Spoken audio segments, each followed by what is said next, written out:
So now in an orthogonal basis, every vector is perpendicular to the every other vector. So in coordinate axis, they are mutually orthogonal. So, divide each vector by its length to make it as a unit vector. So what I do is that the idea is to make an orthonormal basis. So given a vector, right? If you given a perpendicular orthogonal vectors, if you try to divide that vector with its length, then it becomes a orthonormal basis. Okay, so formally the vectors q1 to qn are orthonormal if they follow this particular yeah. So when I is not equal to j, okay, giving the orthogonality, and when I equal to j, giving the normalization. So a matrix with orthogonal columns will be called as q here. It is having a unit length. So that is the idea here, orthonormal columns. The most important example is the standard basis. So standard basis, we already know, I have already shown that the standard basis are the coordinates of the xy plane. That is, for xy plane, the best known axis is E1, that is x-axis with 1, 0, and y-axis is 0, 1, are not only perpendicular but horizontal and vertical, right? So Q2 here is identity matrix. Q2 here is an identity matrix, right? So you can represent 1, 0 and 0, 1. So this is an identity matrix here. So in n dimension, the standard basis E1 to En again consists of columns of Q equal to I. So the standard basis are always an identity matrices. So the standard basis E1 is given as, for E1 is given as 1 and followed by all zeros. Similarly E2 0, 1 followed by all zeros. En all zeros, last except last one, that is 1. And now if we have a subspace of Rm, the standard vectors Ei might not lie in the subspace, but the subspace always has an orthonormal basis, and it can be constructed in a simple way out of any basis. And this construction, which converts the skewed set of axes into a perpendicular set, is the Gram-Schmidt orthogonalization. So the point here to remember is that if you have any vector, we can make it as an orthonormal basis, right? We can make it orthogonal by using the idea of Gram-Schmidt orthogonalization, right? So converts the skewed set of axes. The idea here is that it converts the skewed set of axes into the perpendicular set, and it is the Gram-Schmidt orthogonalization.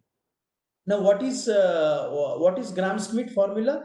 So Gram-Schmidt leads to the factorization. That is, it divides the matrix into, it breaks the matrix into Q and R, where Q is the orthogonal vectors, right? We get orthonormal. Okay, we get the orthogonal columns here, orthogonal vectors.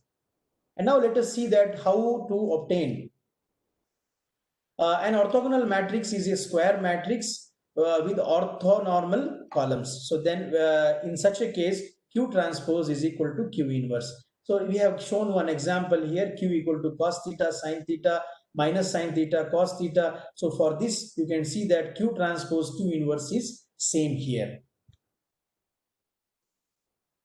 The columns are orthogonal and also orthonormal because sine square plus cos square theta is equal to 1 here.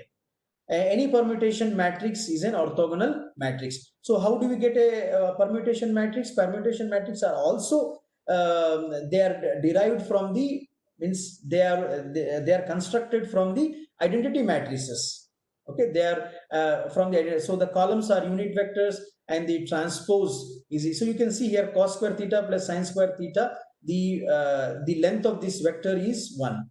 So that is what these are all orthonormal matrices. So the same way, if I have an identity matrix, if I shuffle this, okay, so this came from this location and these two columns came from column 1 and column 2, then so this is the permutation matrix, which is, okay, permutation matrix. And then here P inverse equal to P transpose, and you can see that P inverse here in this case, this permutation matrix P inverse is equal to P transpose.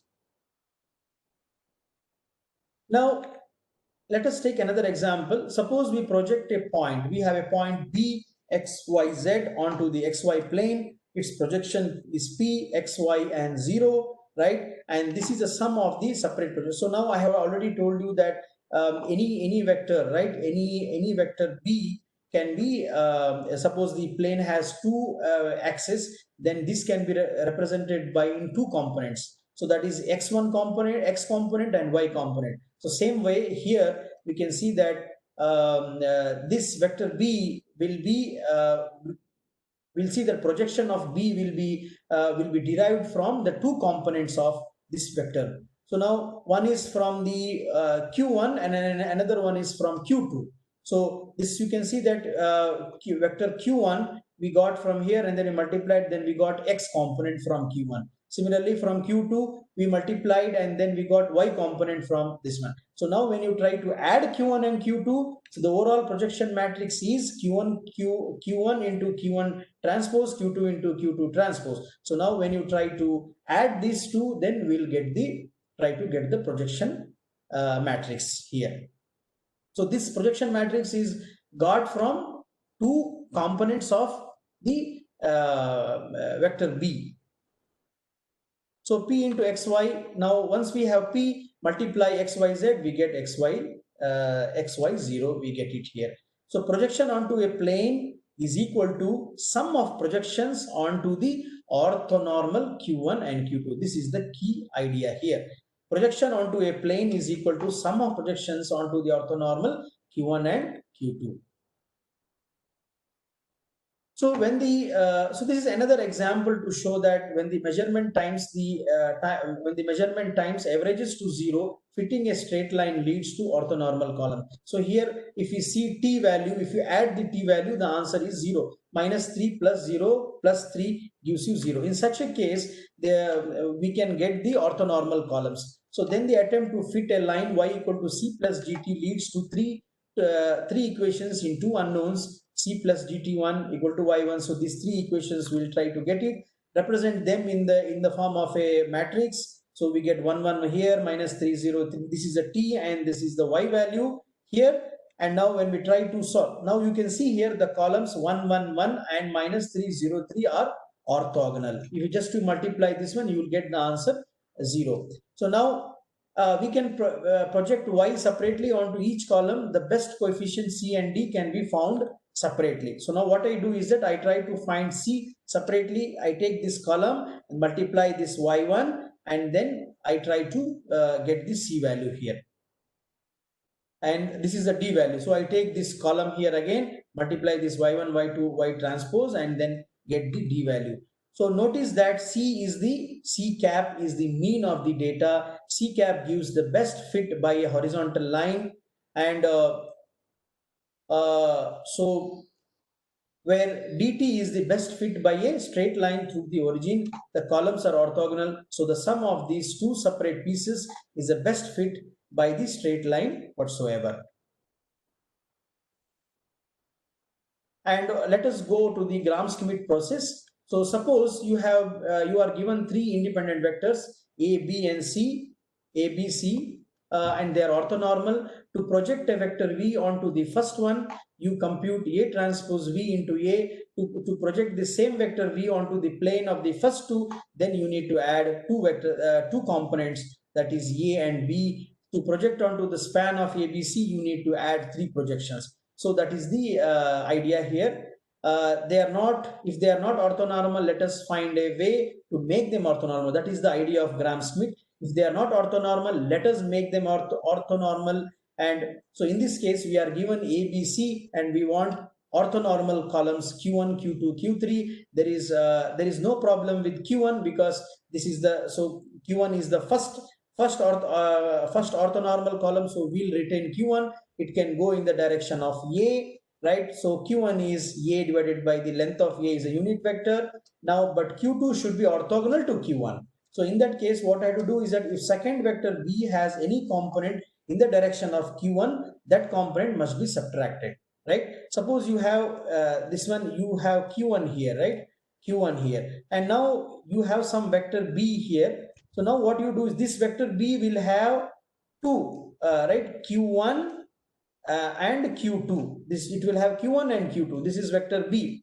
So now what happens is that I should subtract the q1th component of this b from b to get q2, right? So now you can see that the second vector b is the vector b, okay, the vector b minus the q1th component of b. So that is the way I get here. Similarly, this is the length, and now I have reproduced it again. You can see here q1 is this orthonormal, and q2 from b I have to get q2. So what I do is that q2's component, q2's b, okay, this b's b component I will, so b equal to b minus q1 transpose b into q1, that should be subtracted, and then you get the third orthogonal direction starts with vector c. It will not be in the plane of q1 and q2, which is in the plane of a and c, right? So the third vector is c equal to c minus q1 transpose. So from the third vector I have to subtract its component, right, from q1 as well as q2. So now this I'll summarize this one in the form of a matrix. We can see here. So this is the overall idea of Gram-Schmidt, to subtract from every new vector its component in the direction that has been already settled. Okay, so first was the q1, next one q2, next was the q3. So if you want to represent q3, then from that particular vector you should subtract q2 and q1 component. That is the idea. So let us see this in the form of an matrix, right? So this is one example I have shown. Suppose the independent vectors are a, b, c, and we want to have to get q1, q2, q3. So these are three vectors, and now my intention is to find q1, q2, q3. To find q1, let us make the first vector into unit vector. So this is as it is, q1 is equal to a1 by 2. And now the second vector, we know that second vector b is equal to b minus its component in the direction of q1. So that is this b minus. Now I try to okay, so this is the value here, and then subtract this, you get this particular value. So q2 is this, I get the q2. Similarly q3, similarly c is here, and c minus q1 transpose b into q1 minus q2 transpose b into q2. I have to subtract these values, and then I get 0, 1, 0. So now this is the q3, and now the orthonormal basis which has obtained from this ABC are q1, q2, q3. So this represents the orthonormal basis. And now, yes, so now you can see that this gives, the whole idea gives the QR factorization.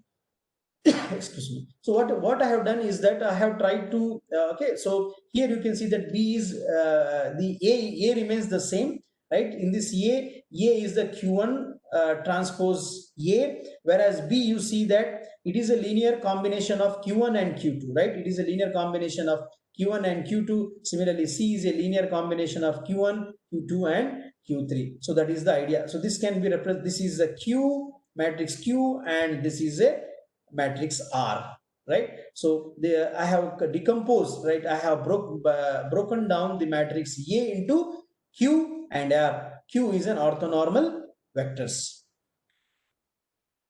So thank you. So these are some of the references which I have used here.